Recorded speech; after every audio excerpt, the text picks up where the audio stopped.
A few months ago, I was on a 6 a.m. walk with Vincent. That's my French bulldog at our happy place, Ruffy Lake Park, which is just up the road from where we're broadcasting today. And I was taking advantage of some sunrise solitude, having just massaged some black hair dye into my head and eyebrows. And I felt pretty safe not to be discovered during that colour conversion. And around half an hour into our jaunt, I came across a woman and her giant hound, Molly. Now, Vincent and I exchanged greetings as we normally do, and instead of walking on to quickly disguise my unnaturally developing beauty, we stopped. Little did I know that I'd stumbled upon an amazing woman and a story that was just gagging to be told. Lisa Sharpe began stand-up comedy only 5 years ago at the tender age of 48. She'd finally created a platform for her voice and storytelling gift that she says has been influenced by her late and larger-than-life dad. She's since become well known around Australia for her hilarious anecdotal comedic presence, supporting well-knowns and selling out many events as the headline performer. She's been described as honest, gritty, humorous, warm, charming, and ever surprising. Welcome to the show, Lisa. Can you feel all those boots? Oh, Rae. Good morning, Rae Bonney. I just like to say Rae Bonney because it's a very cool name. I hope I can. It's a lovely intro. Thank you, and a beautiful tribute to Ken that I'm glad to have witnessed. And and meeting you that morning, I did not notice what colour your hair or eyebrows were. I'm pretty much still waking up by then. So don't worry. I just saw this cool woman that I'd met before, and I knew you were a good person to chat to. So, well, I remember exactly that because you said to me, I've seen you before and always wanted to say hello. And I sort of felt that, you know, that piece where you go, why would you want to talk to me? You know, and obviously I know that when I go into supermarkets, people will be asking me, oh, can you please get this off a shelf? Or do you know where the incontinence pads are, or whatever people want to ask. So I must have that sign on my head. You must. I don't know. You just seem very confident, very kind, very warm. And I don't know. We had sort of briefly met before. And when I've offended your dog twice now. Instead of Vincent once, I called him Victor. And then the day we went for a walk last week, I called him a pug. And he's a French bulldog. So I am surprised you're still talking to me, Rae. Look, you know, the amount of people that do refer to him as a pug or refer to me as Bonnie Rae, you know, transpose my name. I just go with anything now. And I think it's something that will emerge during this show. It's the simple things that really count. And connection is something that is largely overlooked in the way that people's kindness and care far outweighs anything that is out of a book or studied. It's all within us, isn't it? Yeah, and people say to me, oh, you remind me of someone, and I used to say, oh my God, I'm so boring, I look like everybody. But my partner said to me, well, I think because you've just got such a warm, generous, welcoming face, and maybe that's what you had for me. So maybe it's that you connect somehow, go, oh, that's an empathic person. I'd call myself, I'm an empath, and I'm sure you are too. A little bit of both, actually, because I can be hard as nails yeah, at the same same. time. But, you know, I love producing these shows because I get to do a lot of Facebook stalking legitimately, which I've done with you. And I was really taken last night with your beauty as I walked through your whole life. And one of your children made a beautiful tribute to you for your 50th birthday, which I watched from beginning to end. And what a spunky kid that grew into this equally spunky woman. Oh, thank you. Yeah, my daughter Isla put that together. She put a lot of heart and effort into that. Yeah, thanks. I grew up on the coast, a small town in northern New South Wales called Ballina. So we were all living on the beach basically, and I've spent my life on the beach. I flew up. I just flew in this morning from up there because I need to see my son, but also... Tell us what time you flew in, Lisa. 3 a.m, thanks. Thank you, Jetstar. Yeah. For the bird. A few delays. A bird flew into the plane apparently and damaged it. Say no more. But so being up there in the water, in the salt water and the coast is really, truly what revives me when I need it. that's how I feel like I grew up, and maybe that's what you saw in those photos, a glow of growing up in that area.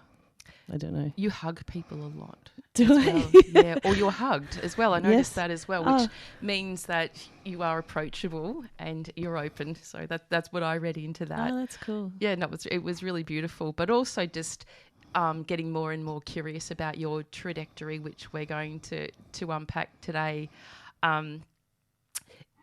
which I'm really excited about because, again, you're just one of those rare finds that, quite often people say, oh, can you interview this person on your show or interview that person? And sometimes I just like people to arrive, and that's the surprising bit is when you unwrap somebody like it's like a present, really. It's like a gift.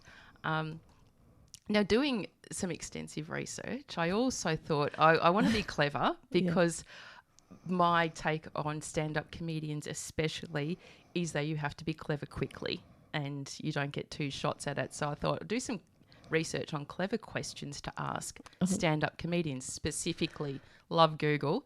So what I came up was pretty alarming, actually, because most questions, and there are thousands of them, are about failure. Wanting to know about bombing, about heckling, all those kinds of things, that we could have this kind of curiosity about what it feels like to fail.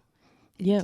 What is it with your industry? I guess, a lot of people do ask the failing thing is interesting, because you got to go out there, and when you're first starting out, and you've got to try stuff, and and some of it's not going to work. And the only way to really test it is with an audience, because that's what stand-up really is, your relationship with the audience at the time. And you can sit at home and tell your dog or your cat your great jokes, but you get out there and if no one laughs and you're bombing, so then you maybe go back and you try that joke again, and maybe a few times, and then you maybe just discard it. But I think it gets easier at the start. When I bombed, it took me weeks to get over, and I didn't really know why I continued. But now you shake it off a little quicker.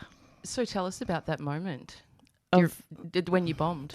Well, I think I learnt stand-up comedy up in northern New South Wales. I did a comedy course with Mandy Nolan, a wonderful comedian up there who teaches everybody up there, and eventually most people do her course. And the first time I did my stand-up was on her Virgin Sacrifice, and it was great. The second time I won, I got into the Queensland Raw Comedy Final, and then I had to go to Queensland on a bigger stage, and I did okay there.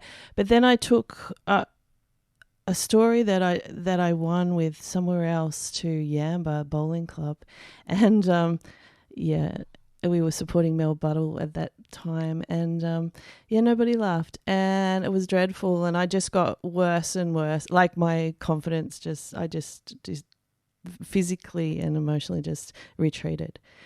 But I've learned how to sit in that now and how to keep going and and that just comes with practice with stand-up. And somehow you can turn that around.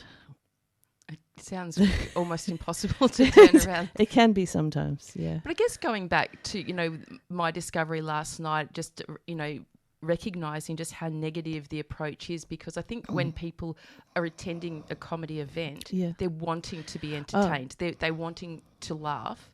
But at the same time, there's that morbid piece in people that also want to get satisfaction from seeing failure. Yeah, I was thinking about that the other day, and I think that comes from really original stand-up, maybe in America where people were heckled and yelled at, and I often get people go, "What do you do with hecklers? What do you do with hecklers?" And I said, I don't actually get them. I don't really. Sometimes in my beginning there's been people just ignoring me and talking, and I'll just say, "Hey, what are you talking about?" And I'll actually be nice to people. And I think that I don't know, as a famous comedian, could have been Steve Martin that I read, and he said, you don't have to be mean to hecklers. If you just be nice back, then you can kind of twist it around. And I've seen, are they fodder as well to actually turn it into a gag too? Yeah, and then it kind of can get nasty. And I don't know, I don't like that. But people do come in and they want, it's like you said, they want you to laugh. If they're paying for it and they really want to see you and they like your stuff, they're going to be with you and try and they want you to succeed. But then other times if they're not, they're happy. Yeah, it's kind of, I don't know why that is, Ray. Maybe it's a human nature. We want to watch people in their failing because we all want to know how to sit there. I don't know how to answer that entirely. Do you think people turn up for a particular brand of comedy or a typical theme of comedy as well? Because I know my son George, he and I, in fact, my whole family love comedy. Yeah. And we think we're pretty funny ourselves. And anyway, George sent me an artist the other day that he really, really liked. He said, Mum, I can't stop watching this. Like, it's keeping me up at night. It's so funny. And I watched it and I felt nothing, absolutely nothing. I want to know who it is. I'll tell you off air because, out of respect. Oh, absolutely. I have family members, in-laws and that go, oh, I love this person. Oh, you got to listen to this, Lisa. And I do the same. Go, I don't watch a lot of stand-up comedy, to be honest. Why is that? I don't know. I don't really love it. I love doing it and telling stories when I'm doing it, but I'm mostly attracted to the stand-up I really like is usually Australian female comedy, and maybe I just relate to it better. But the difference with people. Yeah, when you start, Hannah Gatsby said the other day she stopped doing open mics. I heard her on a radio podcast with Julia Gillard because she said it wasn't the right audience for her, and she was just going out after, there's people talking about things, and this audience seemed to want to hear this kind of stuff. And so she went into doing what she does now and starting to doing fringe festivals and her own bigger shows because she's a storyteller too. And I do that because sometimes you go to those and go, oh, you're sitting behind and watching what people are laughing at going, oh, maybe I'll just change it. And then you're changing who you are for that audience. So I think the trick is to go, I'm just going to stay in who I am, and then my audience will hopefully find me and build from that. Kitty Flanagan, I heard her say that once too. Yeah. So people do like certain kind of people sometimes want to go there and be drunk and listen to really short, sharp gags. And that's kind of not my style. I can do that if I'm needed for a 5-10 minute bit, but I don't, that sort of comedy, I like to hear stories and a bit sort of different style of comedy. And everyone's got different styles, and that's why it's good. Which makes it such a beautiful, rich and colourful space. And I mentioned to you because we did go for another walk after I'd recovered from my Groucho Marx impression. What am I talking about? I was telling my son the one I was just talking about. We were having lunch and I said, oh, this is how I turned up on this walk. He said, did you really? I went, yeah, I did. And he said, yeah, that's typical you know. Yeah, you should see what I turn up in now. After COVID, I don't really... Yeah, me at Woolies is quite scary. Well, do you think this is kind of something that I talk a lot about? I don't know why, but in supermarkets, it's a very curious place, and it's a place where I'm very observant and pick up all kinds of things to use in my work. And one question that hangs with me is why people go very quiet in the medicine aisle. Oh. You go into all the other aisles, and people are typically quiet in supermarkets. I think very in within themselves, but the self-care aisle is particularly quiet, but it's the brightest as well. Oh, wow! Maybe they're really concentrating. I don't know. Maybe somebody can illuminate that little fact. Is there some psychology behind that? Or some purpose in the way that it's designed? I don't know. Maybe people steal it and they have to have it really bright. Or maybe because there's condoms in there. Yeah. And sanitary products that Can we say that on air? Yes. Tampons. Tampons. There could be. They call it period care now. It's kind of out and it's right out there. I don't need to worry about that stuff anymore. Oh, it's so great, isn't it? It was funny when we were talking about how people approached me in the supermarket. There was a gentleman once, and he was of a very certain age, and he was a very big, lumbering, beautiful specimen of masculinity, and he came to me and he had to sort of kneel down because he was so tall, and he said, I hope you don't mind me asking this, but my wife, she's just recovering from cancer and she's at home and she needs these incontinence pads and I've got no idea what they even are.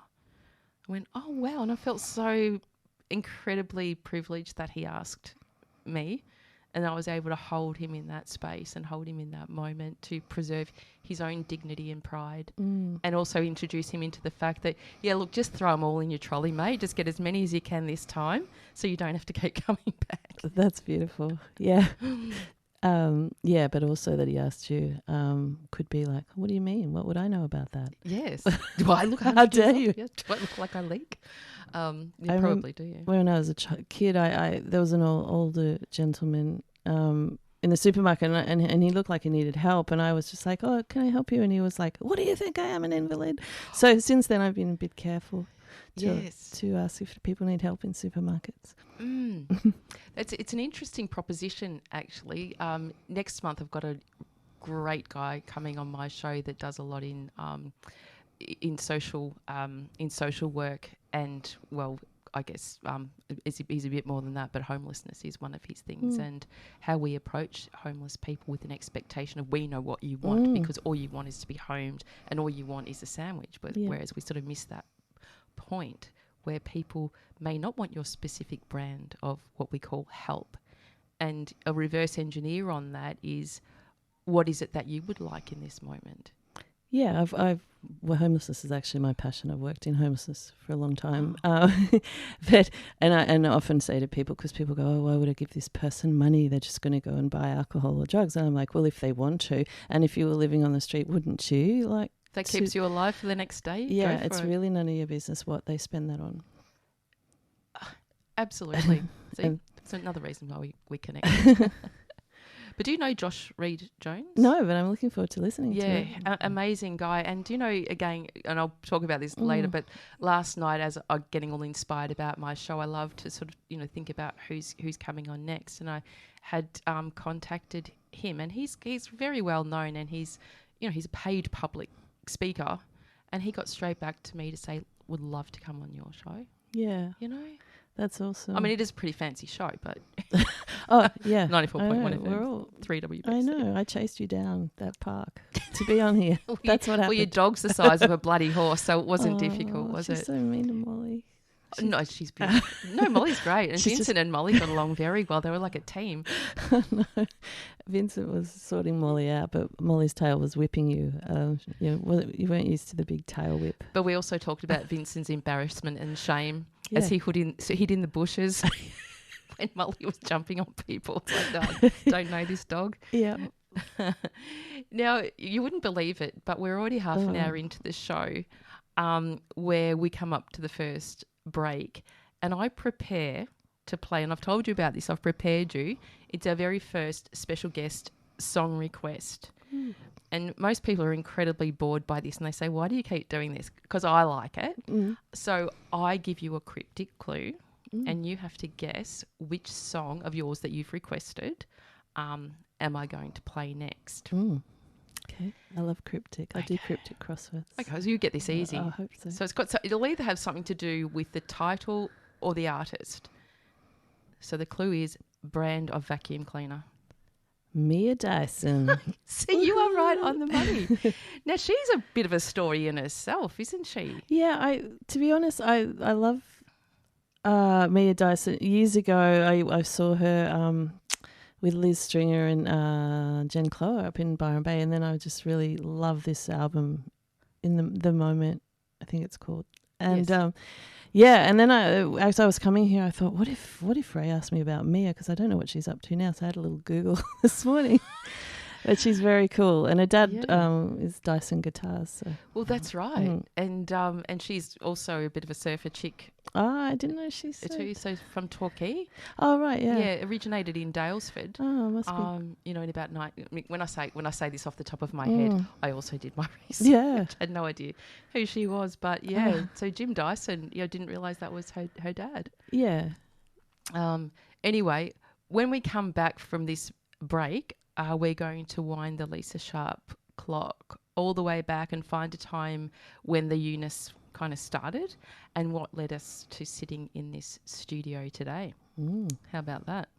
So without further ado, we're going to play this amazing song by Lisa Dyson. Mia. Because you're Lisa. Yeah. And I'm not. She's Mia Dyson. Oh dear, you're listening to 94.1 FM. It's 3WBC. Don't go away because we'll be right back. Oh, welcome back. The time is just 33 minutes past 10 and you're with Rae Bonney and comedian Lisa Sharpe. Now, in the break, Lisa, we were talking about what that song means to you and how you make sense of the lyrics. Yeah, I love that song, and I sometimes play it. I used to play it to pump myself up for gigs on the way in the car, because I'm an old CD girl and have CDs in the car. Still, yeah. And they're all scratched and sandy and things. I tried it the other way. It didn't work, so they came back. And I love that song. It's because she says you'll know what to do when the moment comes. And I just, yeah, because people go, oh, how do you do it? How do you get up there? And you kind of just know what to do when the moment comes. And that's kind of how I felt about my whole life. And people... I've been, like everybody, been through some stuff, and people go, how'd you get through that? Oh, you're so resilient. And I'm just like, well, you don't know till you're brave until you have to be, and you'll know what to do when it comes. And I think that's a really cool song. She's a great rock and roll Australian chick. Yeah. Well, she may have got some new fans today, hopefully. Now, I imagine when comedians are asked how they figured out they were funny, it might emerge a story about making someone laugh. But you spoke to me about your dad helping his fidgety, frustrated kind of daughter understand how she fit in the world. So let's start. You've already alluded that you grew up in Ballina in New South Wales. Yeah. So tell me about what it was like growing up there. I pretty much had an idyllic childhood looking back, and because I too have worked with people, a lot of mental health and trauma, and you know that a lot of that comes from people's childhood. And so, I can complain about things or say things about my life, but... What would you complain about, knowing that your parents are probably... your mum might be listening in? Oh, no. I mean, I could say, I was the youngest of four, and no, everybody had given up by then. And so I just kind of, and people go, oh, you always did your own thing. I'm like, yeah, I was like, hey, look at me. I think I was a bit like that. And just certain things of that time and the patriarchal world that we kind of grew up in then, and things that I went through in high school, which is my last show was about, historical sexual abuse, if I can mention that, which happened to me when I was 15. But before that, and during that, and all of it was a great childhood. We grew up on the beach. My dad was a school teacher. Mum was home then. She's also a school teacher and went back when I was 4. But he was home, my dad, so we went to the beach every weekend, and I don't know, we lived pretty simply. We didn't have a lot of money, but we didn't need a lot of money, and the biggest value I got from my dad was that it doesn't matter what the other people are wearing or what sort of house they have or what sort of car they have. It doesn't matter. He had friends who were really, really wealthy, and he had friends who were not, and he was an intellectual man. He was an English history teacher, but he wasn't a snobby about it. He loved going to the TAB, and he loved the guys down there, and he used to talk about this Italian man there, and he'd go, come down, because I used to be a photographer, come down and meet all these people, Lisa, they're so interesting. He loved people, and so does my mum. They love people and people's stories, and they quietly did things for people in that town. And I walked, down the road to school eating a mango every day, probably hardly wear shoes when in primary school, and everyone knew each other, and which is good and a curse at the same time. But I forgot the question, but it was a good childhood. I had a warm, loving family, and I had food and shelter and all the things that you need.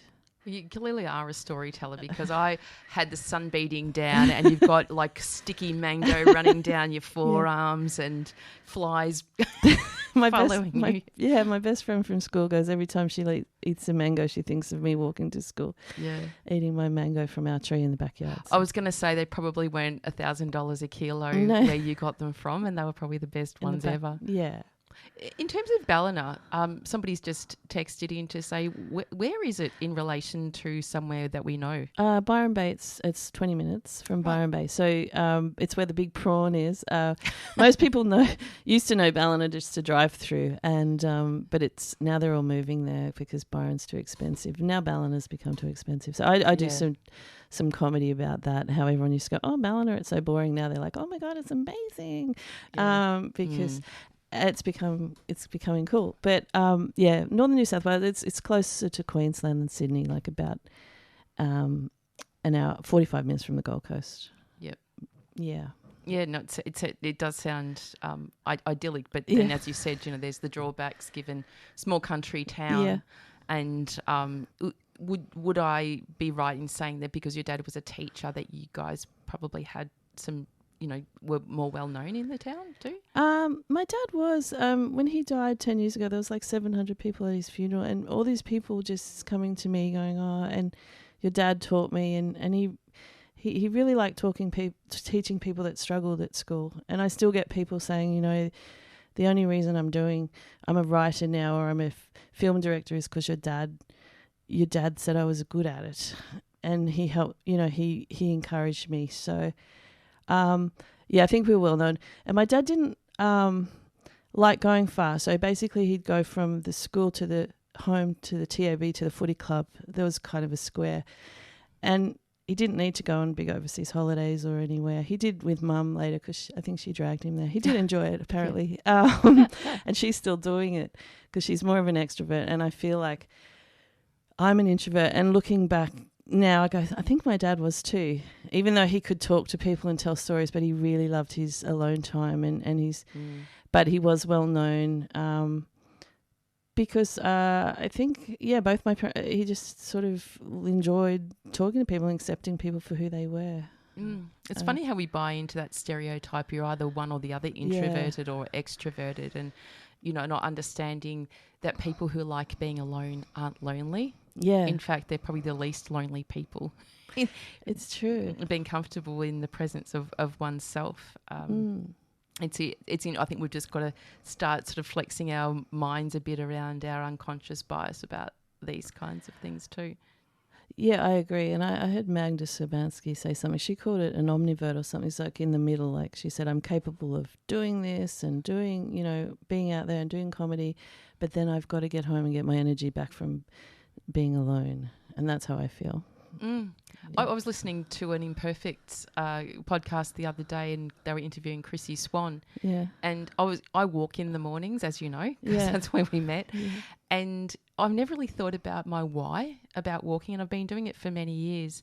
And Chrissy described her life as going from just a nobody to instant notoriety, which kept on snowballing. And that led to radio, and that led to having kids and getting married and blah, blah, blah, blah, until she reached a point where she started walking relatively recently in her life, I would say. And she got really emotional telling this story, and she related it to the fact that when she was a kid, in fact, her childhood sounds similar to yours, that she loved being alone. She loved those times alone where she could listen to music or whatever she needed to do. And she realised this whole trajectory between Big Brother, where she started, to, all this time, she was never alone. And so this walking space that she created for herself was her moment. Not about exercise or nature or anything more than just having that time. And then I related that to myself and realised I think that's my purpose in walking, is just having that time. Yeah, I've got goosebumps now because it is nice to recognise it. It takes a long time. It probably took me 50 years to realise that's what you needed. Because if I get really stuck, things just get too much. And people know me, and everyone will say, "Oh, where's Lisa? She just left the party." No, I always just leave the party. No one knows when I've gone. And even my school formals, they were blocking the doors, going, "She's going to go." Because I sort of grabbed my bag, and then because there's a moment where I just go, I can't do it anymore. I got to go. I can't be around, and I've got to go and be. Were you the funny kid at school? No, no, I wasn't. And a lot of people said, "You doing comedy? That's interesting." What, interesting because you were not funny? Well, they didn't. They were funny kids and funny people. I think I had a great sense of humour with my friends and certain people. Like there's certain people like my sister and I, Kathy, and my cousin Jackie. You can just look at them and they'll wet their pants. You know what it's like. There's certain people you can make laugh instantly, and so maybe that's why maybe I have to have a smaller. My audience is, I've got to find those people that find my humour. But no, but I love to tell a story. And when you talked about before, when you first thought you were funny, it was probably my best friend's wedding, and I had to make a bridesmaid speech, and the whole place was laughing, and I was like, ooh. This is nice. When was that? Gosh, early 20s, a long time ago. Okay, yep. Yeah. But as a kid, I don't know. What did you want to be when you grew up as a kid? That's I wanted to work with animals like a lot of kids. I wanted to be a marine biologist, and then I always wanted to work in films and behind the scene and things, and now I'm finding I'm doing that. So I've kind of come a long way around it. I've been just starting to do some, working as some background acting and I've got a role in a new Australian comedy filming in Geelong and then writing these stories. And I have a script I'm trying to get funded for Australian screen dramedy. So I think I'm doing it now, but it took a long time.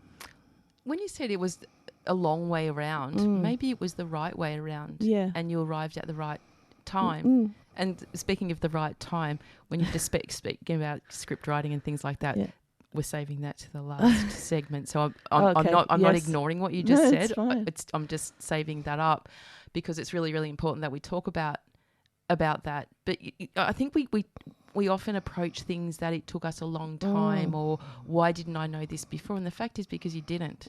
Because you were waiting for the next moment and the next moment. And I think it's something that I love really recognising, and I hate the word mindfulness because it's so overused, but, to sit in a moment, and I think nobody can see us because we're on radio, but the containment of a radio studio, there's nothing else happening.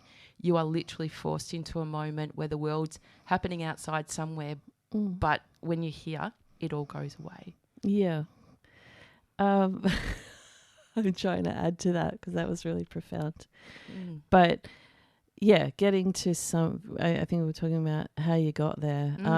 And that's how I work and how I operate now. I just put it's basically chipping away at things. I go, I can do that. And there's nothing really I've ever been afraid of. People go, what are you afraid of? I mean, there's, spiders. Well, I don't know, not spiders. Being buried alive would be my thing, claustrophobic kind of stuff. But in terms of just doing stuff, I'm not afraid of getting out of my comfort zone. So that has sort of helped me to keep going on that track of whatever my aspirations were. And they say the things you wanted to be as a kid are really the things that you really wanted to do. When you read your old school reports and go, oh, that really was me. And what happened there all along that way. But, I feel like I've done creative things my whole life now. I was a photographer for 20 years and I made short films and then I've written stories and then the storytelling has always been there, and now that I found the comedy, Do you think, we're talking about arriving at the right moment. Yeah. Was it something that was bubbling away that you didn't have confidence about, or one day it was almost like a light bulb, say after the wedding speech? Oh, no, it was years after that, the comedy thing happened, because I went, it was bubbling away and Mandy's course was always there, and I always thought I was way too shy. I was always told I was shy, and I don't mind saying that I am now. Like for years I went, no, I'm not shy, and I actually am. I'm pretty shy. And so I thought, I'm going to try, and it was getting out of my comfort zone. I'm going to just do this 6 weeks Wednesday night adult education comedy class, and I'll never do it again. It's just something to try. And Manny said, yeah, at the end of the course, we do this show. And I'm like, I'm not going to do the show. And every week I'd go, I'm not funny. Everyone's funny. I'm just sitting there going, oh, what am I kept doing my homework though. And I was the only one doing what she asked to do. And everyone else was getting more laughed. Anyway, I got up there and she said, who wants to go first? And no one did. And I went, I will. And that was it. And I don't know of any of those people in that class who are still doing comedy, but I certainly am. Well, So, there you go. Yeah. Yeah, you get addicted, and I think it's that lovely thing of. Do you think you get addicted to being good at it? Good or at getting it. better at it? Definitely getting better at it, and really when you can make a whole room full of people laugh, it's very nice. And I'm not going to say there's nothing better, because there are better things, but it's just that, and you get a massive adrenaline hit. And I can't sleep. Well, it's probably more dopamine, really. Yeah, well, dopamine. It's like when you hit a golf expert. ball right smack on. Yeah. And you go, oh, God, there it goes. I know. Beforehand, I want to throw up, and I don't want to get out. I was just like, what am I doing? And you walk on stage, you grab that microphone, and I think the microphone for me is a big thing, because I've always been very quiet. I don't like loud noises. I don't. People are always telling me to speak up. I can't hear you, but when I get that microphone, they can hear me, because I can tell a story amongst friends, but then to go up there and tell it up there is another thing altogether. So I've learned how to be able to do it up on there on stage, and because I know they'll hopefully be able to make people laugh. Something struck me when we were walking, and I was asking about your mentors and, who's inspired you and things like that. And you talked about the people in your life who have contributed and given you amazing feedback. And I was, again, blown away just by the generosity of people and the kindness and care. And I'll get you to tell those stories about, where you've been supported. Well, in Melbourne, yeah. So I learnt in Byron Bay with Mandy, and then I was going really well, and it's a small comedy world up there, and then we decided, my partner and I and all the kids decided to move to Melbourne, and it was 3 years ago, and I did one gig. You could say 3 weeks because COVID happened. Yeah. And it felt like 3 weeks. I know. Well, I did one gig, and then we shut down. So I wasn't doing comedy, and I was like, okay. And then I found a course online, Collarts, College of the Arts, were doing a Bachelor of Comedy. I thought, I might do this just to keep writing. I'll do it online. And then we came out of COVID. Anyway, I enrolled. And so everyone in my class was 18 to 25 or something. And then there was me. And it was the best 2 years. The last 2 years was amazing, because we had incredible teachers and people coming in. So we'd have people like Judith Lucy and Geraldine Hickey, Lena Woodley, Damien Callahan, Declan Fay.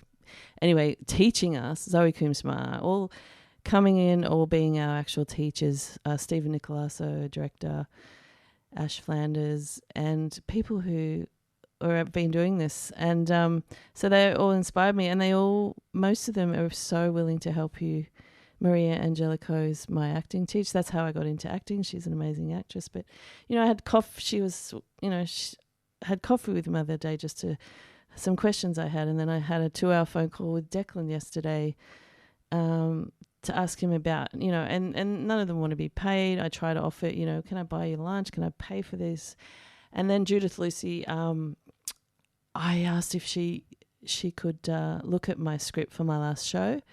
And she did, and over the phone, we had 2 sessions over the phone, and it was incredible the changes she helped me make. And because she was like, I love your stories, but what are you trying to say, Lisa? And I was like, okay. She goes, well, and then she helped me work out what I was really trying to say. And then I got back to her 2 weeks later, and she was so impressed with the amount of work I'd done, because she's a massively hard worker, Judith Lucy. I'm a massive fan of hers.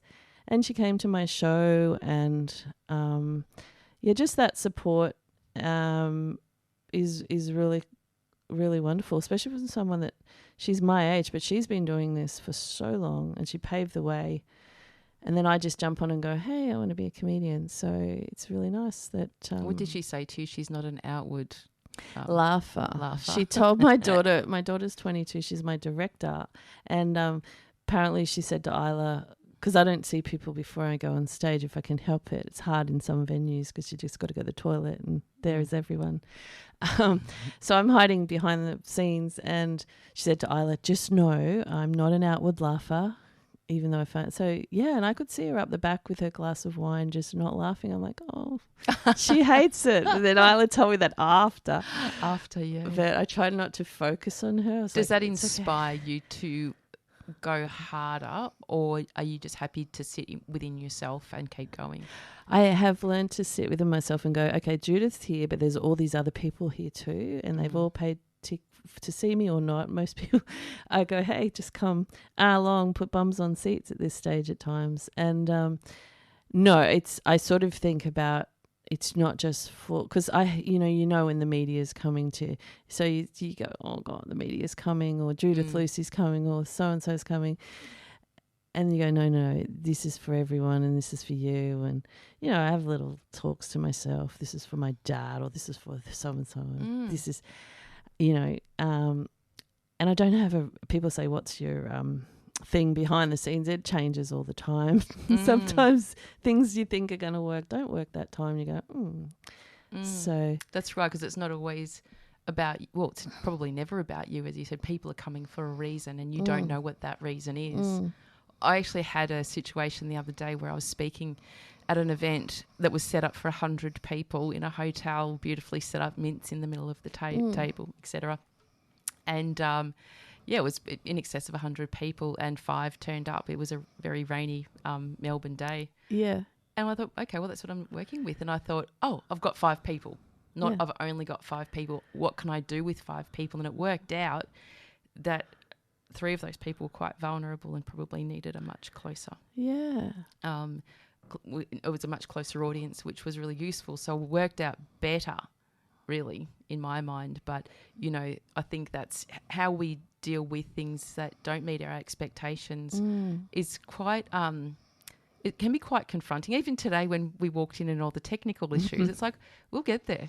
We will get there, and I'm pretty sure the audience are going, oh, okay, well, I'm not going to listen to that show now because, but you could see, tones jumped on, helping out. We're all helping each other, and that was the beautiful part that you got to see. Yeah. As well, that no one's yelling at each other. We're just laughing our way through something that didn't work out like we expected. Yeah, I saw your that focus when you're just trying to figure it out. I thought, I'll just be quiet and sit back, and it's going to work out because I'm here. But it's I really have like sometimes I have done my show to 5 people, and you have to think about that, and you do know that before you walk out there, okay, only 5 tickets have been sold. But you've got to just do it for those 5 people because, and I heard Paul Kelly say that when he started, he went to England, did a tour or something. There was 2 people at this big, and he just did it for them. And I remember seeing Tracy McNeil band there in Melbourne, band in Mullumbimby once, that's near where I'm from, and she did the same. We went into the pub, and she goes, "Okay, we're small, but we are mighty," and it was the best concert. And since then, I've bought all her albums. It's just. Oh. It's kind of like going to a restaurant as I used to work in hospitality. If you go into a restaurant, just having a coffee and people treat you well, you're going to bring back your family, more people. So it's kind of like that for me. It's like these people here to see you. It doesn't matter that you would like a full room because you're going to get more laughter probably because people laugh off each other and it's sort of infectious. But just smash it for these people and you'll find that's the best way to do it. And I've seen people cancel shows because they've only got a few people or they just and I won't do that. I'll just do it. Yeah. Actually, speaking of family, you're also a mother as well in your very spare time. Do you use your family in your material? Always. Always. This show is all about my family. So it's yeah. Did you want me to talk about it? Are they cool about that? Yeah. I always ask them. It's mostly at the moment. I've talked a lot about my dad because there's always a lot of stories about him, and he was in my last show a lot. And I think Mum was like, oh, didn't talk much about me. So this show is about half about Mum. But she just keeps giving me great material. And she's got such a great sense of humour. And I did read some stuff about your Yeah. mum online and telephones and... Oh, yeah. And she saw that bit I posted, and then she rang me because I said, you know, how your mum rang. Well, and they just talk about all these people you don't know. And Mum rang me and she talked about all these people. And she goes, oh, look, I've just talked about all these people I don't know. So she laughed at that she'd seen my bit about her. I talk about my kids, mostly my son. My daughter goes, you don't talk about me much, but she said, yeah. Wasn't she the director / producer / roadie? Yeah, she'd probably cut it and go, no, you can't say that. But she goes, oh, yeah, Gabe's an idiot, her brother. That's how she, he's not an idiot, but that's how they talk to each other. He gives me great stories and he loves it. I was just up with him. He goes, yeah, I'm funnier than you, Mum. Of course. I said, people love the show. He goes, of course, because it's about me. Like, are they listening in today? I told them to. You better be listening. It's your mother. But and then I'll talk about I think I saw somewhere the other day, it's Sarah Silverman, the American comedian, said I only pick on the people I love, and that's what I do. Has anyone ever been really offended? No. I've said stuff about some people in my family, but not when they're there. And and then because they will never hear about it. But there's no use. People don't like it either. People don't like it if you're mean about your family and stuff. But I'm not mean. They're just funny. And there's bits my son says, and I say, can I please talk about this? He goes, yeah, as long as you stop talking about your vagina, you can talk about me. From your kids, yeah. I know. We can talk about it, but... No. Yeah, he doesn't want to hear it. Anyway, I said to him, I said, you don't think I'm funny, do you? He goes, Mum, no one thinks their parents funny. It's just normal. I went, okay, I'll take that. That's fine. That's true. He goes, can you think of anyone that thinks their mum's funny or their dad's funny? I'm like, no, I don't actually. I made Rory laugh the other day and he actually sent me a text back saying, I love you, because he was going to the air show with his dad.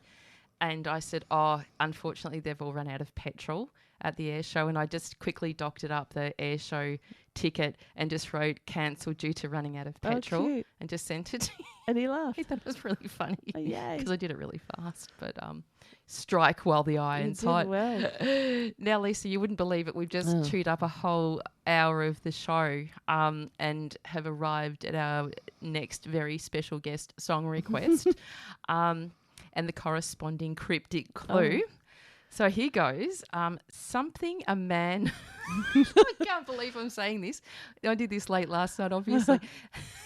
So I'm laughing at myself. Something a man may experience with a diagnosis of diverticulitis. Oh, my God. And it's got something to do with the artist's surname. Oh, is this Nathaniel Radcliffe? No, wait. Bruce Cockburn. Yeah, because it's actually... Cockburn. But, sorry, I wasn't allowed to swear on telly, but it's French. He's French-Canadian. It's Cockburn. Cockburn.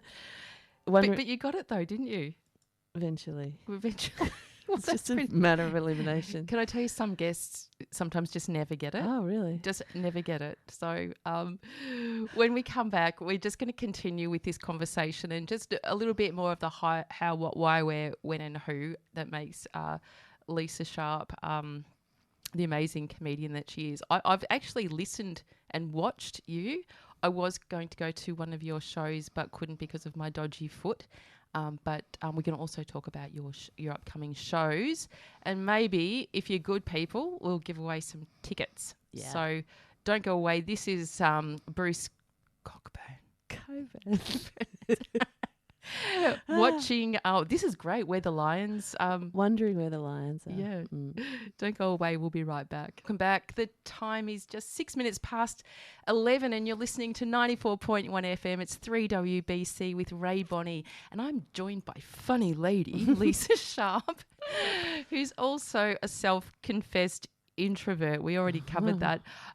Shout out to your son, Gabe, who is in fact listening in And he's a self-confessed hottie, evidently. Yeah, both my kids just texted me and said I'm doing great. Isla and Gabe, he doesn't mind saying he's a good-looking man. He did tell me one day, he said that, "Oh, you're very lucky, Mum." I said, "Why?" He said, "You've got such a good-looking son."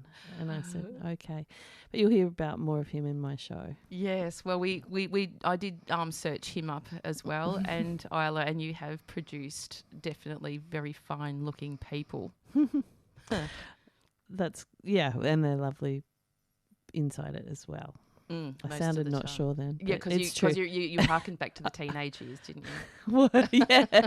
Things are really. Yeah, no, they're good. They're good, generous, kind people, which is all you really need to know. All you really want, really, and for them to be doing okay. That's right. I always say about my kids, because I talk about my kids all the time. Yeah. I don't mind being one of those braggy mums, but I always say they're very good citizens of the world. Yeah. You know, they do things out there that make the world a better place. Yeah, I agree. It's it's nice to go, yeah, my kid's a good person. Yeah. And you know that because people tell you and they're just not. But speaking of good people, a person who is a great friend of the show, a great friend of mine, I met Mike Hagan, could have been a couple of years ago now.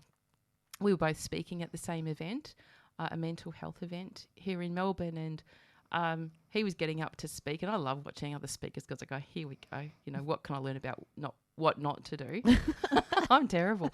Anyway, so Mike gets up, and I was just blown away. Like, this man from the very north of England, first of all, I thought, I'm not going to understand a word you're saying. But what he had to say about health and safety in the workplace was just spot on. Anyway, since then, we've developed a great relationship. And he, in his very spare time, works in music as well, and he has a band. During COVID, they did a lot of online stuff to keep the world connected. But Mike Hagan and the Distant Conspirators, he said to me, he complimented Mia Dyson, what a find. So obviously she's not unknown. If anyone's at a loose end next Saturday, here's a shout out. The Basin Music Festival, I assume that's in the Basin in Melbourne, which is up in the hills, Dandenongs. I don't know. Somewhere around. Oh, that's right, because you're new to Vic, aren't you? They are playing at the Acorn Tavern, Sunday the 25th of November at 5 p.m. So if you just get on the Googles and look up Mike Hagan and the Distant Conspirators, the Basin Music Festival, you'll find them. Mike might even send me through some more specific information. So there you go. There's a plug, Mike. Thank you, Rae. Did you say November? Why did I say that this year? That's November. Early. Shut up. Yeah. Oh, actually, that was right. Okay, Mike, that doesn't make sense. So he's going to have to make sense of that for me because it does say November. You must upgrade your flyer. Anyway, enough about Mike. You've had your turn on this show. Tell us about your first time on stage ever. Oh, yeah, okay. That was the Virgin Sacrifice after our course, and it was at the Byron Bay Services Club. And look, why is it called the Virgin Sacrifice? Because Mandy's classes are for people learning comedy. And so I think she's been teaching them for over 20 years. And every time you do the course, because we're virgins of comedy. Right. Sorry, that was a long answer. That makes sense. Anyway, but she does. People come every time, so it's always a full room, and people are excited and people are warm. And Mandy really makes sure everyone knows that we're first time we're on stage. It's so you're going out there to a welcoming audience. So I was terrified, and of course I stupidly said I'd go first. And on the night I went, why did I say I'd go first? But that's after Mandy, and she's... Why did you, actually? Because no one wanted to, and I just went, I'll do it. And also just to get it out of the way. Yeah. Because these days I like to... Going about third or fifth is nice in the lineup because... But first is always like, whoa. But Mandy's such a great MC. She had the crowd ready to go. So, and I got out there and I stood... I remember her teaching us to really stand firmly. I was wearing my Converse and just stand with my feet. So not moving off the dot. You can move, but just sort of just to keep really grounded, because I'm one of those people. My nerves just take over. I get a dry mouth, and that's also menopause. But I get sweaty. My leg will shake, and those things you can't control sometimes, most of the time. So I just got out there. I stood firmly, and I just started, and it just was love. It was, fun, and I felt I was so nervous, and so. But people went, "You couldn't see it. You can't see it," and that's, I guess, what I'm able to cover up somehow. People can't see my nerves. Or maybe nerves don't look like failure. I don't know. Maybe nerves are part of what drives you. Yeah, and people liked it. People want, as I said before, people, if they're there for you, they want you to succeed. So they're there with you going, it's okay. But it's sort of, you've been in an audience where you're like, oh, I feel really bad for this person, like that speaker or that comedian or that person who's not doing so great up there. But people didn't feel bad for me that night. And I got off stage, and then I got to enjoy the night, and then I got addicted, and then I won a competition, and then and when I didn't win the Queensland Raw Comedy, that was my third time on stage, and my leg was literally shaking, and there was a woman, I heard her because the stage was really close to the people, and she went, "Look at her leg shaking." I was like, oh, but I did it, and then went, okay, now I've got to learn this thing. So then I just went and to force myself to go to open mics and to keep writing and to keep doing it. So. Has your leg stopped shaking, or is that one of your trademark things? No, that you it do? does. It stopped shaking. It just particularly did that night for some reason. No, mostly it's just a dry mouth now. But I've always take water and just deal with it. And then I might make a joke about menopause if it's really obvious. And my latest show, I've got I've created it in this boxing match where I sit down every now and then and I have a drink of water. So I've written that into the show now to make it easier. There you go. That's a clever writer, isn't it? I don't know. I don't know which came first, but it's worked out that way. If you could describe your best and or least favourite part of the comedy scene, what would it be? Probably the late nights. Like, I'm 53 and I'm always tired, and menopause by the sounds of it. It's like, why does everything have to be so late? Like, if you turn up for open mics, they go, it starts at 7. Everyone starts, they wait. It comes on about 9, and then it's just like, oh. And I'm one of those people. If I'm at a gig, I want to stay and support everyone. Like, I believe that you made that commitment.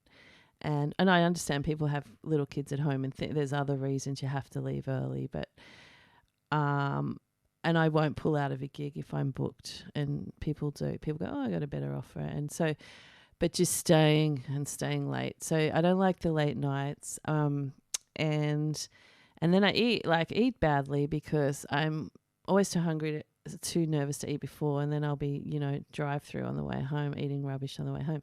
So I've tried to stop doing that. I don't do so many open mics. So do you reckon comedy's more intense at night time than it is during the day? It's different because that thought just popped into my head. No, I think at night people have alcohol usually involved, and in the day it's like, oh, bright and nothing, and like, because I do some corporate gigs and gigs in the day, but I still like doing those. And I think another thing bad about comedy is just there's so much competition and sort of people competing and going, oh, he's not funny, she's not funny, I'm better than her, why am I on that? And I've really just been evolving in learning to go, look, it's not a competition. Everybody has their own style. Everybody's going to have people that like them or like my stuff or like his stuff or her stuff. And you just got to be comrades with everyone. And I just try and support my friends people I know doing and going, wow. Even though sometimes I'm like, oh, how come she's killing it and all these people are booking? It's like, well, that's okay. She's doing her thing. She's my friend. I'm proud of her, and I'm going to do my thing, and I'm going to keep doing it that way. So the competition and the sort of and the clambering up and sucking up to people to get up there that people do, I'm not interested in that. I don't know if you can answer this question or not, but you think about, the best comedians ever, and one springs to mind, Jerry Seinfeld, who was, rated, probably the richest, comedian for a long time and the best. What is it about somebody like that gives them that incredible edge to catapult them into that amount of fame and stardom?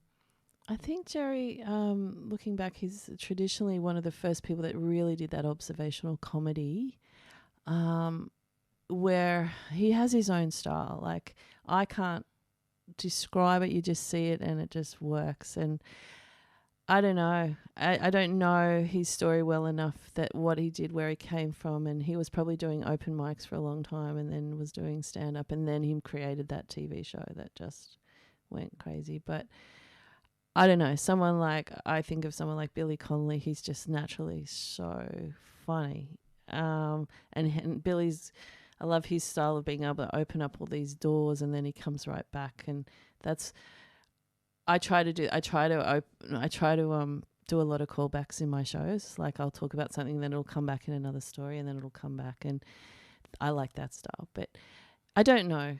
It's just, sometimes it's just, and people need to relate, and they actually need to like you, I think. Yeah. Yeah.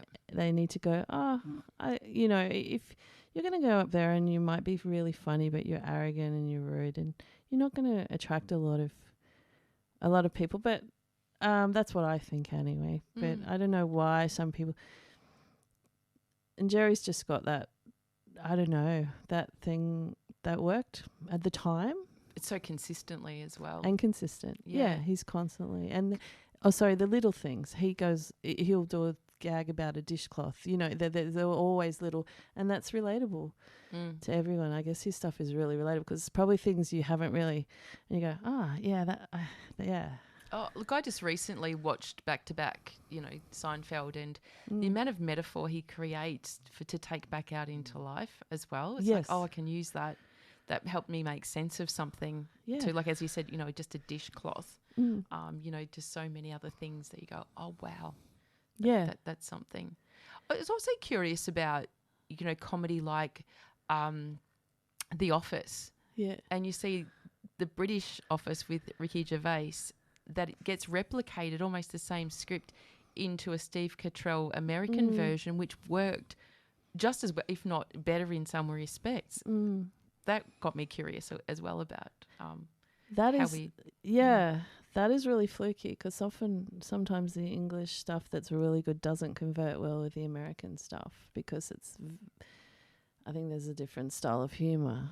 I think Americans traditionally in movies and Hollywood movies need to really tell you everything that's going on, whereas England don't. And I grew up loving Fawlty Towers as my dad and my favourite show. Yeah. And probably that's where our sense of humour, like, just rolling. Like, I can watch every Fawlty. Do you know they're doing a remake of it? I know.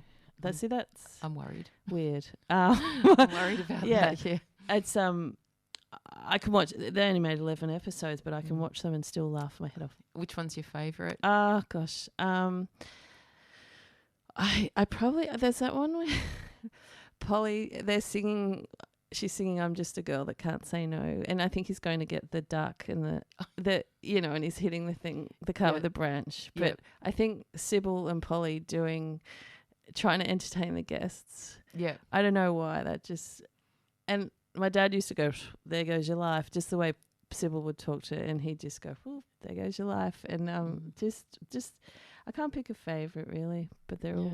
I also raised my kids on Fawlty Towers, and we know them all verbatim, but our favourite is the Rat. Oh gosh, I think the chef. Yeah.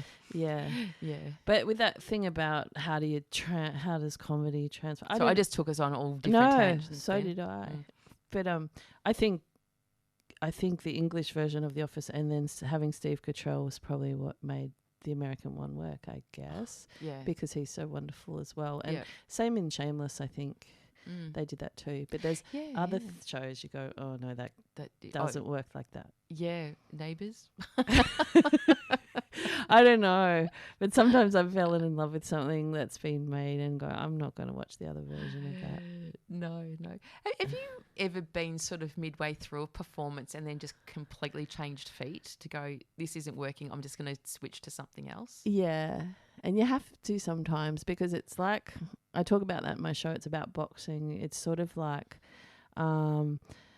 you're up there and you're kind of working around the audience and going, okay, what's working, what's not working? I've got to make this work. But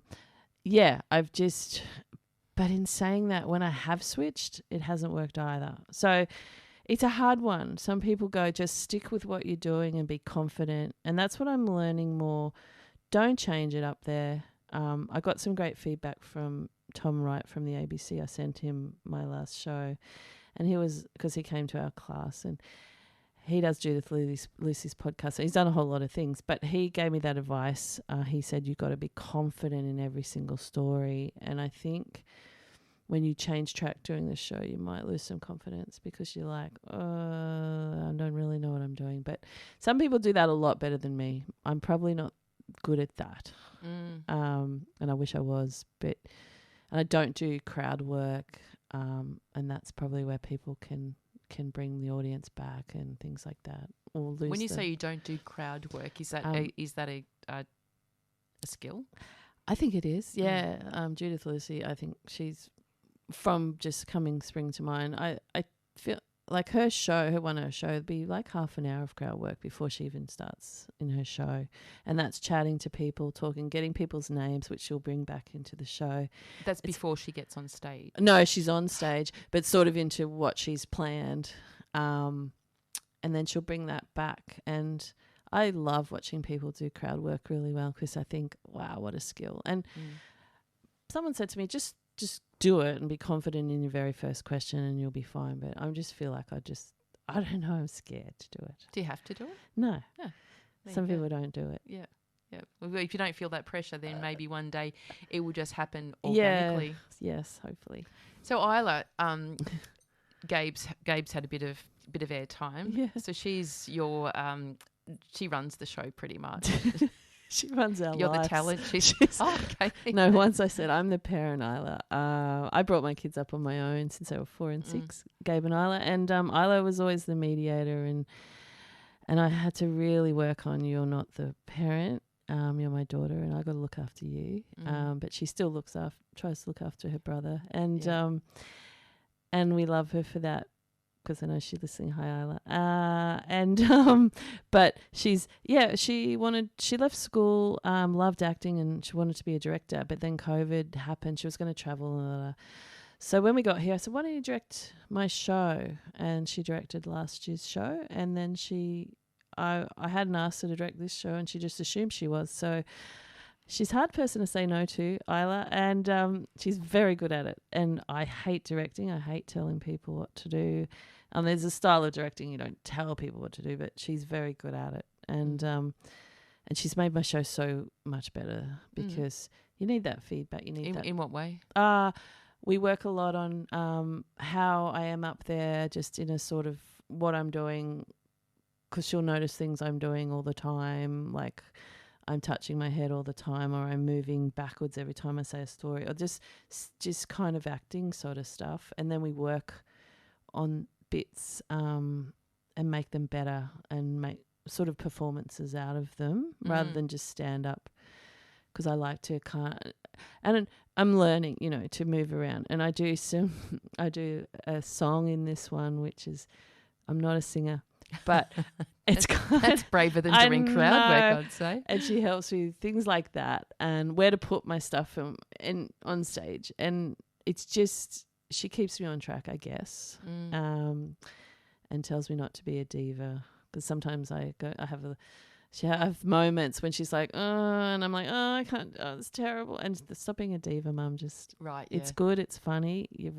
written. She doesn't, I do all the writing, but she directs the actual performance. How do you think people go, not just comedians, but who use other people's work, like other, even songwriters, performers, singing people, the people that do the singing, whatever they're called, singers.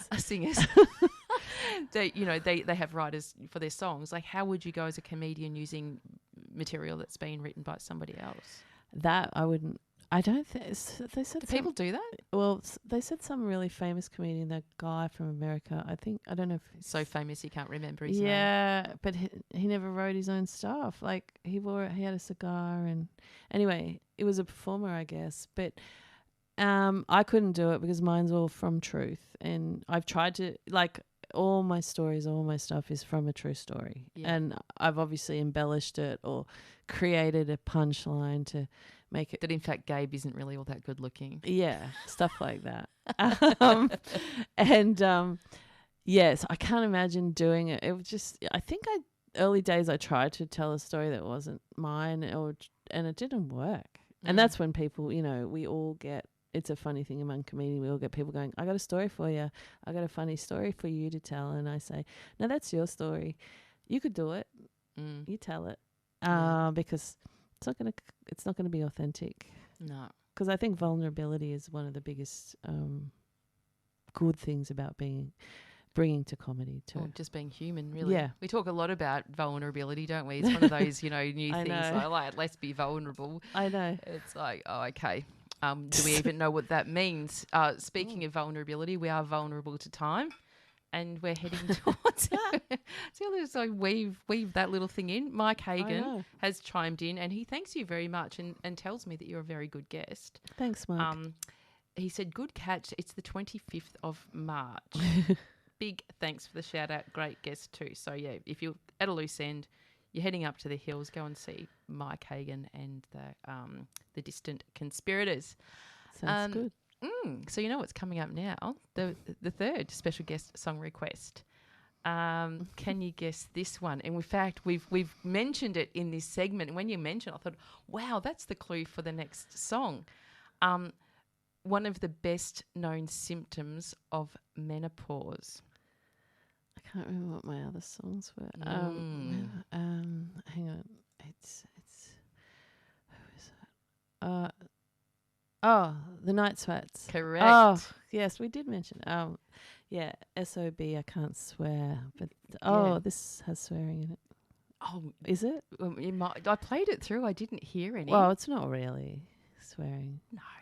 No. So what does this song mean to you? I love it. It just makes me happy, and I mean, I do. The words are pretty full on. It's but I think it's about someone who drinks a lot and just wants another drink. It probably shouldn't be, but I just love it. I use it sometimes to come up on stage because it's got a nice energy to it.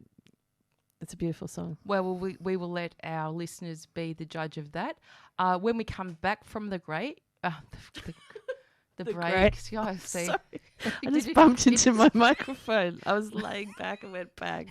This is a very, very unapologetically a comedic show. But when we come back from the break, your upcoming shows we're going to talk about, where people can see you, and also some other exciting projects you have in your hot pot of hilarity. Do you like that? Yeah. You can use that. Your hot pot of hilarity. Gabe's cringing about where that's going, yeah. Oh, anyway, don't go away, people. We'll be right back for the next half hour. You're listening to 94.1 FM. It's 3WBC. Time is 33 minutes past 11. You're listening to 94.1 FM. 3WBC with Rae Bonney. Sitting opposite me is Lisa Sharpe. She makes people laugh. Sometimes. Given I've obviously run out of steam with the segment intros, how would you actually describe yourself if you were introducing yourself? Oh, wow. I would say, oh, no. Lisa here's Lisa. She is as a comedian or as a person? I don't know. There you go. That's the question, isn't it? Okay. Look, I don't know. It's hard to say without sounding narcissistic, I guess. I hate the side of comedy where I have to promote myself because I was going to ask you, actually, can you say something funny? Yeah, and we love that question. Look, I'll make you laugh with I'm a storyteller. That's what I am, and I want to be known as that now, and that's what people write about me when they see the show that I invite to review it and things, and that makes me happier than I like to make people laugh, but I also like to move people. So my comedy also can make people cry and and make people think. And I like there's a thing called progressive comedy now where we kind of can. Comedy is a great way of just throwing underlying things. Nakia Louie, the Aboriginal comedian, and she has a lot of. That's what she does. She uses comedy to make people think later, because you're laughing at the time and then you might think about later. Ooh. So I don't want to and then there's that thing where you don't want to preach to people either. So I hope people. I hope I want to be introduce myself as a storyteller. Well, I think that really encapsulates it, because storytelling is something that is really transient. You can take it anywhere with you, not necessarily onto a comedy stage or onto the radio airwaves. And, in fact, it was my girlfriend's birthday yesterday, Mel.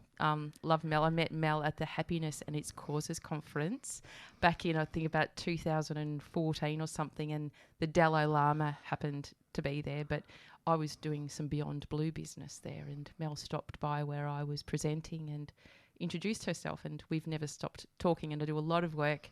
I was actually doing some work for her in Sydney just this week.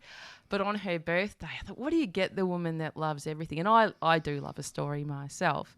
So she's 44, and I stay with her when I'm working in Sydney, and down the road from her is a place called Banksia Street Cafe, where every morning she gets her coffee from, and sometimes breakfast. They know her very well. So I rang them up and I said, I'm buying Mel 44 coffees to commemorate her birthday. And then I wrote her this beautiful, it's more like a limerick than a poem, that talks about her suburb and the cafe and, my times there. Somehow I managed to, build it into this limerick-styled commemoration of Mel's birthday. And she got it at 5 o'clock yesterday morning. So I always like to be first on people's birthdays. But she said, wow, that was the best present she's ever had. That's amazing. I was just doing the maths in my head. What a generous friend. Do you know we be friends? Yeah, don't do that for everyone. I think, that's how much she means. It's not a monetary thing. I know, and that's what I love about gift giving, that they don't have to be always. It could be, you could spend a lot on some, because that's the thing, or a little bit. It's the moment, isn't it? When you go, that's right, that feels right. Yes. I overlook things like Christmas and Easter and buy nothing for anybody, because I can't see value in that. Yeah, I do, but I also prefer, to just go, hey, I saw this and I bought this for you anytime. And I'm generous to a fault, I think, sometimes. Well, with all due respect to the divine Ken Lyons, and may you rest in peace again, Ken, if it were your birthday, I would not be buying you 99 coffees. For many reasons. Oh, Ken. Oh, dude. Now, not only do you sit smack bang in the limelight of comedy, but you're also a talented writer, and you have talked about this in terms of your storytelling. And you've got some things, as I said, in your hot pot of hilarity.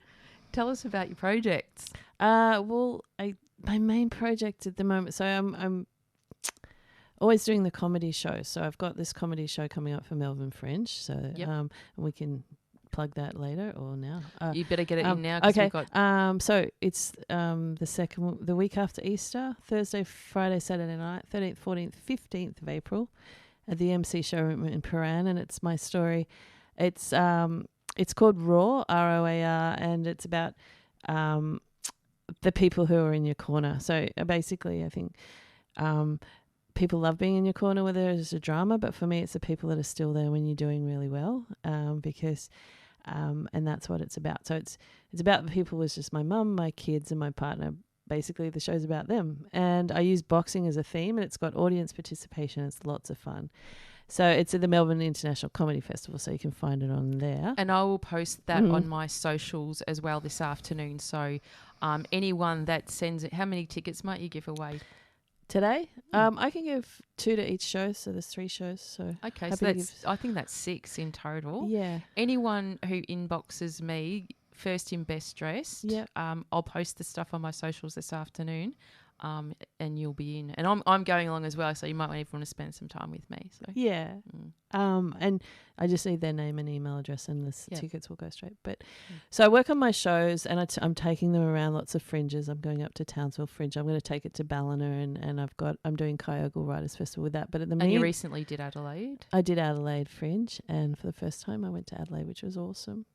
And all I wanted from that was a good review, which I got. So I achieved. You got more than one good review, didn't you? From Adelaide? No, the other one was from Melbourne, my last show. Right. Yeah.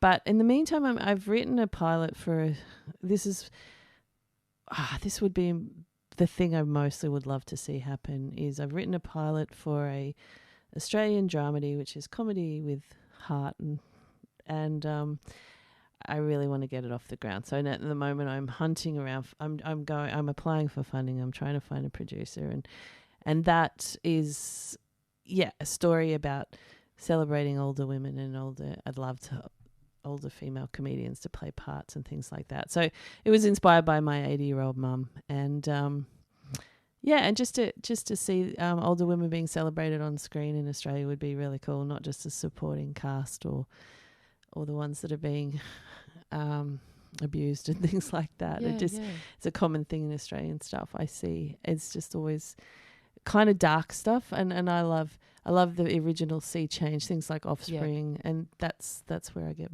what I'm working on. And I was lucky enough to get So any producers out there, she's going to be a bit too shy to ask, but any producers out there that might be interested in probably making millions of dollars out of what Lisa might create, also just inbox us. Yeah, please. Yeah, thank you. I should have said that. It doesn't have to be just one person either, It takes a tribe to bring these things to life. And anyone wants to fund me, if you've got a few bit of money lying around, you can fund it, and then we can pay people and make a really good 6-part series for Australian TV, which people will fall in love with. And so I'm working on that, and I'm also acting in I've just started acting, which is pretty funny, and as you said, when I was a little kid, I went, acting was one thing I wanted to do, and I always thought I was too shy for, but in my acting class at school, comedic acting is quite different, quite fun, and I've come to it that way. So I'm in a show called Stashamo High, and we've made the pilot as a mob from Geelong, a guy called Paul Moore. He was in Winners and Losers for 5 years. It's his baby. He's been creating it for 10 years. Wow. So we made the pilot, and it's such a bunch of great people who are so passionate, and they're just there at the process trying to get someone to air it and fund it. So if it gets through, then I've got a whole storyline. I play an inappropriate school counsellor for 8 episodes. And I think they're making me a comedian as well. Like I'm a stand-up, and then I come and I'm the counsellor at the school. Wow. And they created that role for me after my audition, and I went, that's perfect for me. Because my kids will tell I'm an inappropriate at counselling them probably in my ways. That sounds great. So given it's a pilot, when will that? They're still waiting for the funding. Yes. So they were hoping it sort of got something by about April we could start filming the rest. So I went down for one day. There's some great actors, and a lot of them are young kids who have never acted before from Geelong and surrounds. Yeah. And Paul's really great, and all the kids are acting their age. You know how sometimes 15 or 17-year-olds are 30-year-olds. He's or the reverse. Neighbours was very good at that. You know. Yeah. Well, he's made sure, which is harder because you've got to really look after the kids, and there's all these rules around it. But he wanted those kids to actually be their age, and he's. I think it's going to be great. Yeah, it's sure.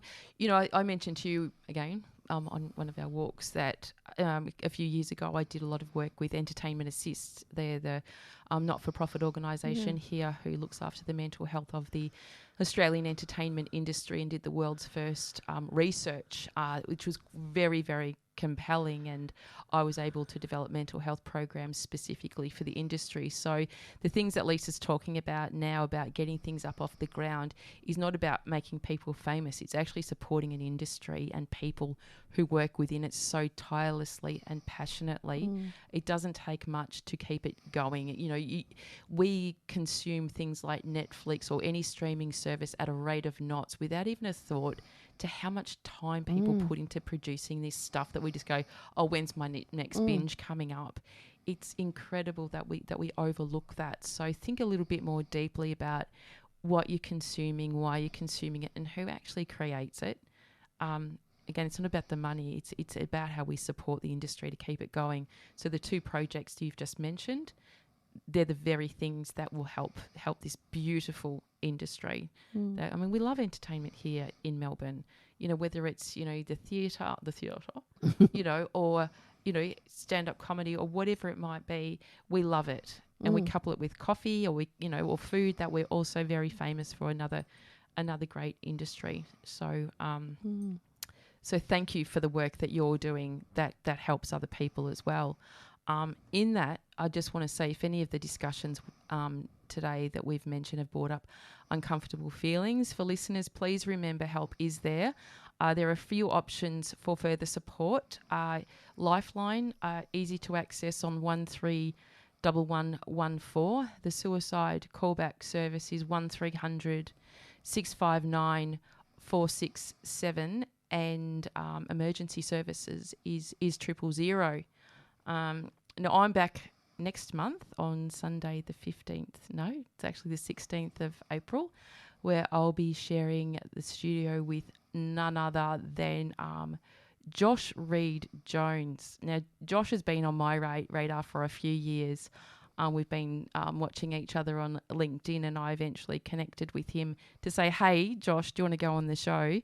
And he's got back straight away. Such a generous human being from the get-go.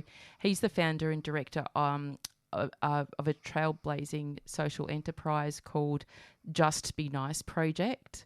And that just gets across so much in terms, he gets across businesses and schools and organisations and communicates the process of creating positive change in a world through making ordinary stuff. He grew up in poverty and quite a tumultuous and traumatic environment. So I'm not going to let too much out of the bag about Josh, but I can't wait to bring him on air next month. For me, I've had a few things that have eventuated in my life over the last month also. For those of you who know me, know that I'm very, very passionate about men's health. And 5 years ago, I was incredibly proud to be elected to the board of the Australian Men's Health Forum. We're the peak body for men's health here in Australia. And during that time, I've been so fortunate to learn the most valuable stuff from the best. In addition, I'm almost even more chuffed to have been recognised and subsequently elected to the board of Global Action on Men's Health. So our mission is to create a world where all men and boys have an opportunity to achieve the best possible health and well-being wherever they live and whatever their backgrounds, similar to what I've just mentioned about Josh. So I'm looking forward to sharing my learnings from my foray onto the international platform for a cause I'm eternally grateful to be part of. So that's a little bit exciting. Very exciting. Well done. Thank you. It's it's such a great space. Fortunately, it's not very competitive for me, so, so I don't have people trying to elbow me out. It's sort of like, just come in, anything you can do. So what are you up to next? Like, apart from what you've just described, you know what I was going to ask you today, but I think I've ran out of time because I'm counselling all afternoon. But I've got to do a screen test, ironically, for the city of Whitehorse. Yeah. I also, I always wanted to be an actress when I was little and continue to I have a little agent to do bit parts with, but I have to screen test in the role of an accounts person at the city of Whitehorse. Perfect. This afternoon. Wow. I'm doing a screen. I think, was that on Star Now? No. I'm with Epic Talent Management. Give them a plug. They're awesome. They're great. I love them. Oh, cool. That's exciting. Do you do your where do you do your screen test? I have to do a self test. Yeah. So whatever I put together. But no, I it's a nice little place to be. We were talking before that my foray into radio was when I was 22 years of age, and I was the first female to report sport on radio live, and I reported the Melbourne to Devonport yacht race back in the 80s, late 80s, early 90s maybe that could have been. But I was terrified, and that was, you know, back in the age where the mobile phone was this incredible brick that it was so heavy to carry around. But evidently I did pretty well, so I'm still here. Done. Broadcasting. I didn't even know we had phones then. Mobile phones. Wow. Oh, they were. Yeah. It was pretty. Yeah. Pretty. Like old dinosaurs now. I think they've put some in the box, you know, in the glass cases at the University of Melbourne. But it's the simple things, isn't it, Lisa? Yeah. That I think make the difference, and that's kind of where we entered into on the show about how we met. You know, even in recognition and remembrance of Ken Lyons, it was the real simple things that he did. You know, just up until recently, he was still performing at the ESPY. Really? Yes. Wow. With open mic nights. Open mic comedy. He performed. I don't know what category you would put it into, but he was just Ken doing Ken's stuff. But he was an incredible storyteller, both verbal and written. So when I was visiting him just a few weeks ago, he reminded me in his bookshelf, he goes, all of this is here, remember? And I have read some of his stories, and they're a bit risque, to be honest. Probably not things you might want to even publish, but certainly a great read. But, you know, people, it doesn't have to be grand gestures, doesn't have to cost any money. Yeah. You know, I was hearing a story through one of my clients the other day, and he said, you know, it's okay for you to tell this, and I'm not going to say his name, obviously, but he was sitting in therapy with me, and he said, you didn't know this, Rae, but, you know, last year when it was my birthday, I actually had a plan to die. I felt I didn't have any purpose in life. Nothing was working out.